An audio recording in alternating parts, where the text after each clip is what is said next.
এই যে আয়োজন, এই প্রোগ্রাম, এই বৃষ্টির মধ্যে এত হেডেক, কিন্তু এই আয়োজনটা যখন ভেবেছিল তখন কি মনে হয়েছিল? আয়োজনটা ভেবেছিলাম একটা বড় উদ্দেশ্য নিয়ে, এবং আমরা ইমোশনালি এটাতে অ্যাটাচ ছিলাম প্রায় 1 মাস ধরে যে পরিকল্পনা।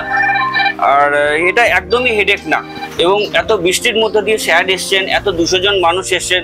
This is a very fortunate day for us. We are very much grateful to rangoli saris limited যে ওরা আমাদেরকে টাচ করেছে, এবং এই এলাকাতে এই ওয়ার্ডে কোনো অ্যাম্বুলেন্স নেই, এবং অ্যাম্বুলেন্সটা আমরা পেয়েছি। যেখানে প্রাইভেট অ্যাম্বুলেন্সগুলো অনেক টাকা চার্জ করে তাদের অসহায়তার সুযোগ নিয়ে, কারণ সে যখন ইলনেস তার আছে, হসপিটালে যে ভর্তি হবে, সে কিন্তু টাকার চিন্তা করে না।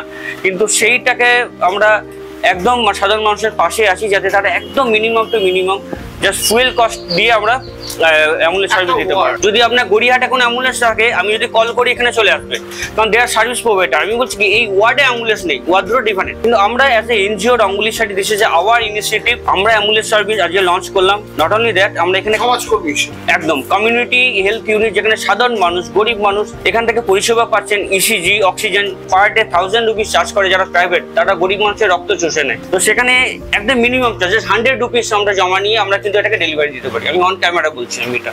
তো this is a huge thing for local rural people. এখানে যারা আছেন যারা অ্যাফোর্ড করতে পারেন না, এখানে একটা মেডিকেল টেস্ট করবেন যেখানে ওরা ডিসকাউন্ট পায় না, সেটা যায় হয়তো কোনো ওষুধের কর্মীর ওখানে কমিশন হিসাবে যায়, কিন্তু আমরা 50 to 60% ডিসকাউন্টে ইউএসএ ইন্টারন্যাশনাল ল্যাব থেকে আমরা সেই প্যাথোলজিক্যাল টেস্ট পরিষেবাগুলো দিতে পারি।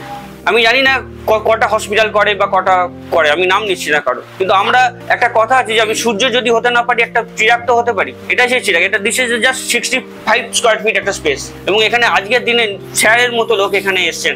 This is a huge thing, this is a beginning. আমার ইচ্ছা আছে আমি একটা বড় হসপিটাল করবো মানুষের জন্য, যেখানে মিনিমাম প্রাইসে তারা অ্যাফোর্ডেবল ট্রিটমেন্ট এখান থেকে পাবে।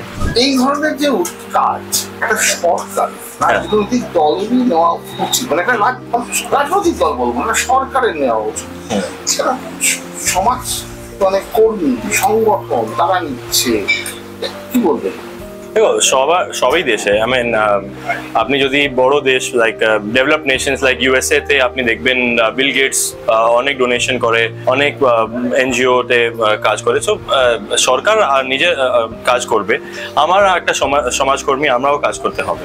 আমরা শুধু সরকারকে বলবো কিনা আপনার দায়িত্ব এটা ভালো নেই, আপনার নিজের একটা দায়িত্ব আছে, একটা মানুষের দায়িত্ব হয়। রাজ্য সরকার, কেন্দ্রীয় সরকার কিছু করবে না, শুধু সমাজকর্মীর দায়িত্ব না, ও করছে তো নিজে, ওর না কেন্দ্র সরকার হোক বা রাজ্য সরকার হোক সবাই কাজ করছে। বাট আমরা একটা ভুল করি কি, আমরা সবকিছু সরকারে বলি কি আমি এটা পাচ্ছি না সরকার থেকে, বাট আমার একটা দায়িত্ব তো আছে, ওটা তো আমাকে করতেই হবে। ওটা আমরা ভুলে যাই, এই জন্য আমরা সবকিছু সরকারে ব্লেম করি, বাট অ্যাকচুয়ালি নিজেকে একটু দেখতে হবে। ডাক্তার হিসাবে হোক আর সাধারণ মানুষ হিসাবেই হোক, এই উদ্যোগের ওপরে আর কিছু হয় না।